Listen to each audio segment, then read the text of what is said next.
What's happening, everybody? Sean, joined again by my son, Trey. And today on Reactions to the Classics, we're back on that Tom Waits train, Trey. It has been a little while with a proper review of his classic album, Mule Variations, brought to us by our friend, longtime supporter and patron of the channel, Chicago John. Appreciate you, John. Appreciate all the patrons that make this thing go. If you'd like to help us in any way, check out the Patreon link below or the patron link on the end screen. Well, Trey, it has been a while since both things, since we've done a review. So the music's not going to be in here, guys. We're going to talk about these songs old-fashioned style, and you're going to get a nice editing job by this guy right here. And a long time since we've been into Waits. Yeah, exactly. I'm excited to dive back into it. And, with Tom, what I like about him so much as an artist is he has so many different types of styles and eras, right? From his 70s more piano jazz-driven area to that mid-80s trilogy, right? That was so experimental and just worked so well.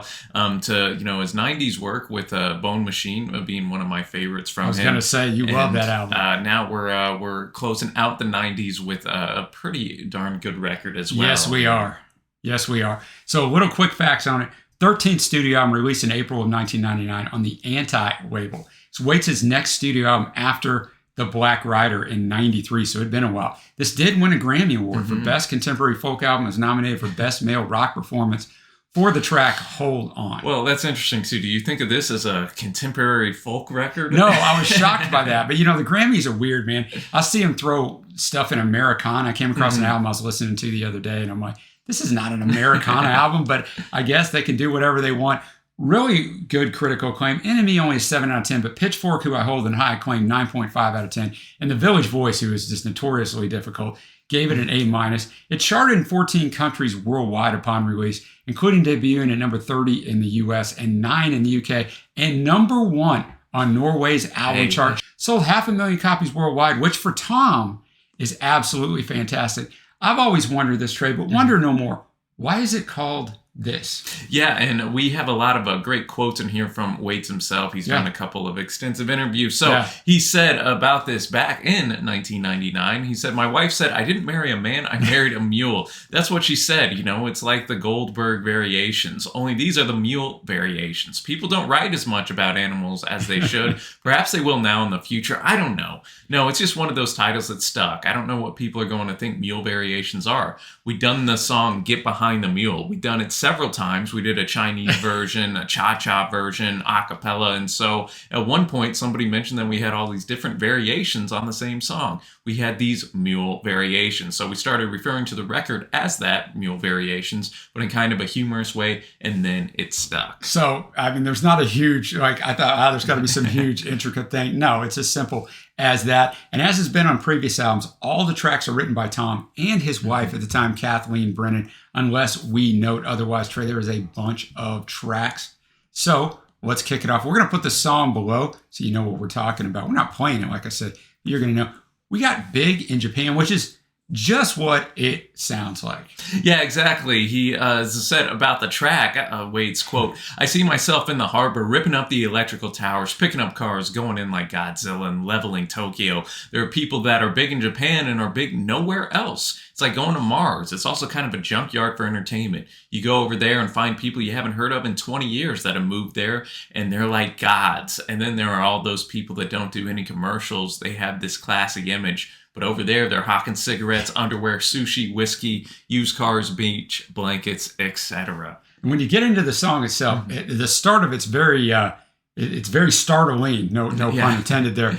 And he talked about how he did it, and this is a typical Waits thing. I'm like, how did this go? He said, I was in Mexico in a hotel, and I only had this little tape recorder. You remember that, boys and girls? Back when we used to carry around the little tape recorders.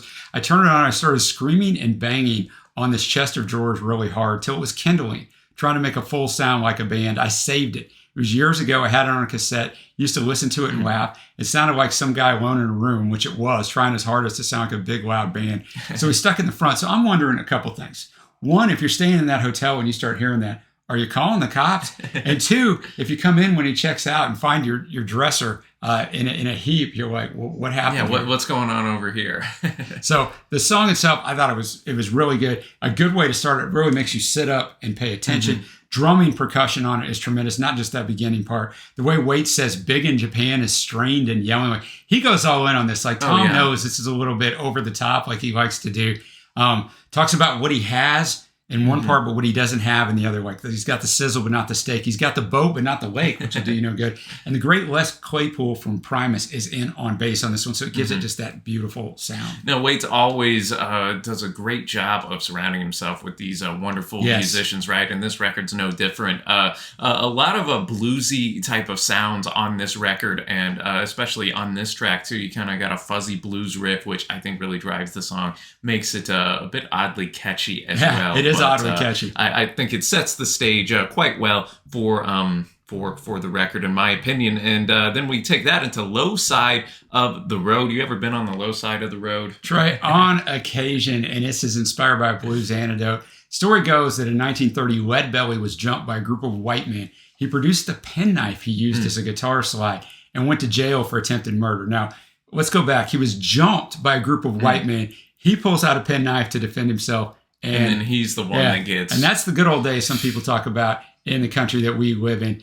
He was rolling over to the low side of the road, Waits said in that same 1990 interview. I think we all know where the low side of the road is. That's just the Tom. Like, that doesn't mean anything, but I can just hear Tom saying that. And so he talks about all these reversals, right? He talks about a horse whipping its jockey, a dice throwing a man, all these different things. There's a lute on here, and a banjo gives it this unique soundscape with the percussion.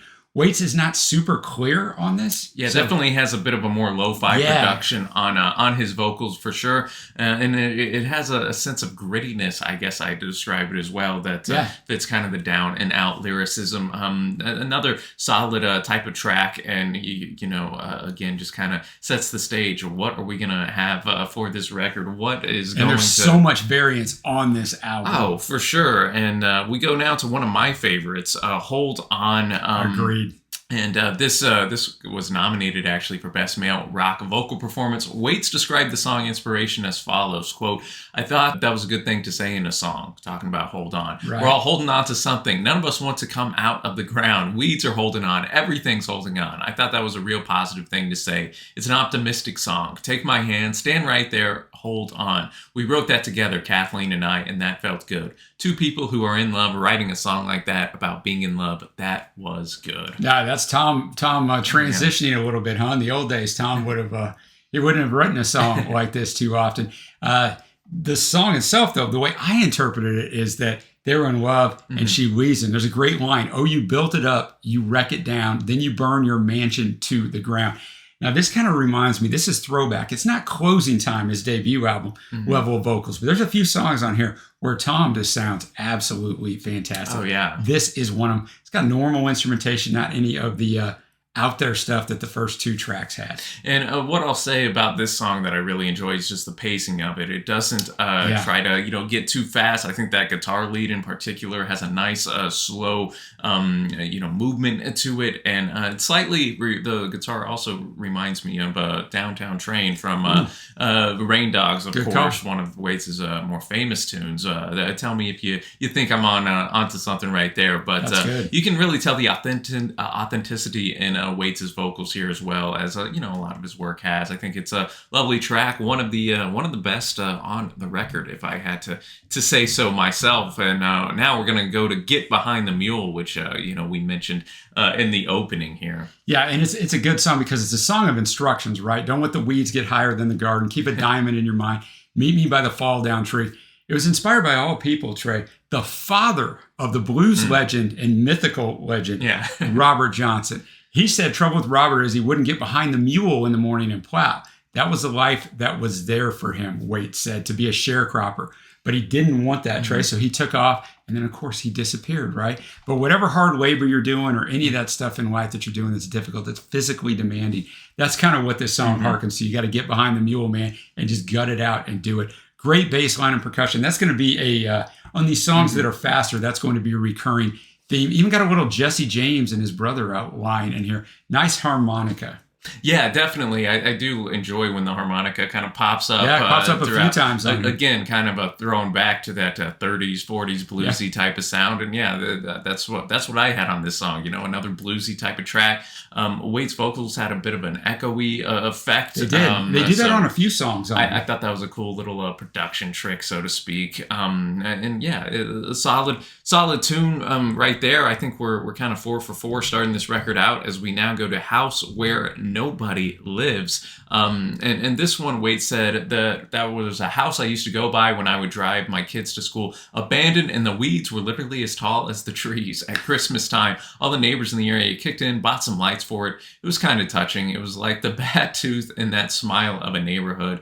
Man, doesn't Waits just have such a great way with words, even in these interviews? He does. And just to write a song about this, most people would not even do that. Great piano in here, which the songs where you don't have the driving bass line and percussion have the great piano. Great line in this song. So if you find someone to have, someone to hold, don't trade it for silver.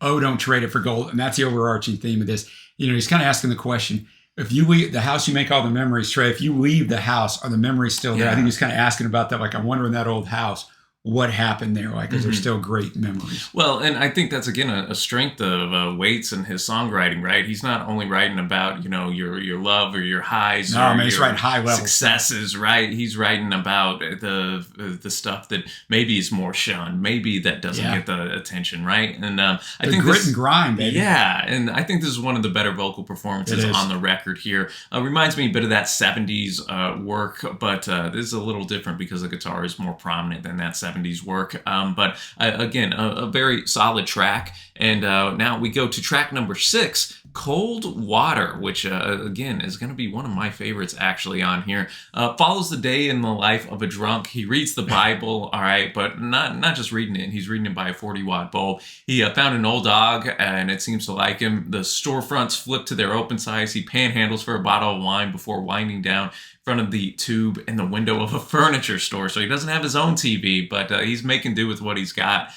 Even with all the quote unquote, hardships in his life, he is able to push on through. Yeah, and he basically says he's happy. He sleeps like a baby with the snakes and the bugs, so he's sleeping on the ground. But I guess in one way, he doesn't have a care in the world, I guess, besides where he's getting his wine and his food. This one has a great electric guitar by Mark Ribot. I'm going to repeat that here in a few songs. Percussion like some of the others, and it sounds some cowbell in here. Trey, did you get some cowbell in here? I don't know what that was, because the instrumentation credits on this thing were good but not great. You couldn't tell what everything was because some stuff was not credited. No, definitely, got something different in there with the cowbell like sound.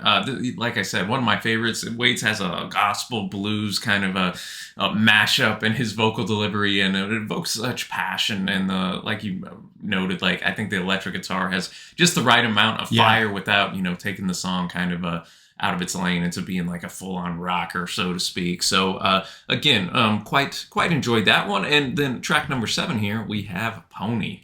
Yeah, and not a song that I really have a lot to say about. He said in an interview, I've written these songs before. You're way out from home. How are you going to get back? Here his character falls out the front door to a host of misadventures. He ran his race with burnt face Jake. Just some Waitsy riding in here, right? And built a fire on the side of the road. I've lived on nothing but dreams and train smoke. He is playing a pump organ in here, which adds something to it. Smokey Hormel, he's on all kinds of different instruments on this album. He's on the slide and the dobro here, and also a harmonica. Bluesy, but chilled bluesy. Yeah, this is one that I was thinking could be played in, like kind of an old school Western, the moon's full, man is reminiscing maybe around here. The campfire with his pump organ, but he's around the campfire. Reminiscing on your life. Maybe not a top tier track, but still pretty solid for me. And then as we reach the halfway point on the record, we're going to go to one of the more unique songs. What's He Building? And take it away. What did Tom say about this one? Well, here, before I even say what Tom says about this is a song that I don't know any artist besides Waits that could pull this off. That's what I wrote down in my notes. Too. Okay, I didn't even look at it, but it's so unique. But he says, this one started out as a song. I wasn't able to get it to fly as a song, so I just took the words and started saying them, and it just kind of all came together. Most of us pieced together our neighbors' lives from 2 or 3 clues: the loud fight, the strange coat of paint, the car that never leaves the driveway. What's he building? Is that speculation turned up to 10? Waits uses eerie sound effects to create a theater of the mind. You got drips on concrete, hammers crack and echo outward. It's just his voice. It's so ominous. There's reeds and percussion in there, which really lends to that tone. This is a favorite of mine. It wouldn't be a favorite. Like, it's not a song, guys. It's a spoken word, yet Tom just draws you in. And the way what's he building? Yeah, the way he exactly. says it. That refrain, man, just really kind of cues you in. And, Tom's so great in his songs about, building images that you can follow along in your mind. And this song has that as well. And I'm sure a lot of us can relate to seeing a random thing in our neighbors or whatever. And then, you start to kind of run with that story in your mind, even though you know just very little details. No, but you construct it. Like, he even had me believing, I think this guy's a serial killer. What's he you better watch out. Kind of reminded me, both of my parents were very nosy people. They'd always be looking out and talking about the neighbors. I'm like, that is something they would have concocted in their head, Trey. Well, now we go to track number 9. Quite an interesting name. Yeah, Black Market Baby. Waits said about this one, you texture and layer them and turn the lights down inside the song. After a while, you do it by taking things away, adding things until you have just the right feeling for where you're going. It's like a room in your ears. It's like throwing a t-shirt over the lamp by the bedside to change the way the motel looks. Kathleen came home with Black Market Baby. She had it almost all finished and saying, she's my black market baby, she's my black market baby, she's a diamond that wants to stay cold. I was almost finished. The minute that she said that, just kind of filled it in. And the line that Waits quoted there is probably the line of the song. It is. And, we were talking about how Tom can just, craft these songs, even in these interviews, like him, even that description there is tremendous. This one didn't stand out for me. He's on the chamber one. There's reeds on this one as well. And also another great electric guitar solo by Mark Ribot, which you don't get a lot of times on Waits stuff. He really wants her, but she doesn't want to be good. And there's a price to that. And that's just kind of the idea of the song. Yeah, this one was kind of towards the bottom for me. Yeah, it was for me too. Not very memorable, but hey, even so, there were still some cool moments in there, as you mentioned. And now we're going to Eyeball Kid. As I was talking earlier, the way Waits is able to conjure these stories. A true Waits song. Yeah, he's able to also conjure up these off-kilter type characters, and that's what we have in Eyeball Kid. Yeah, he explained that it's a comic book character, and it was Nick Cage, yes, that Nick Cage, that reintroduced Tom to comic books. He said, I hadn't thought about comic books since I was a little kid, but he seemed to carry that mythology with him. It was inspired to see him keep alive some of the principles that we associate with childhood, to the point where he named himself after Cage, the comic book hero. That's a little something for free if you guys didn't know that. But I was trying to imagine what it'd be like for a person with an enormous eyeball for a head to be in show business. It's a metaphor for people who get into show business because they usually have some kind of family disturbance or damage in some other way or another, which made me laugh, right? Like that quote itself. Bass, clarinet, and bassoon give it a nice texture and drive. It makes it sound a little different than a lot of the other songs. I mean, I didn't love it or hate it, but it is just an absolute bizarre Waits story. Oh, definitely. There's like an auction type interlude in the middle. Those little fast talking guys. Here. That's right. That was pretty cool. And yeah, I just think this really is a song that displays the strength that Waits has for writing these characters, man. And now we're going to Picture in Frame as track number 11 right here, a song that I quite enjoyed.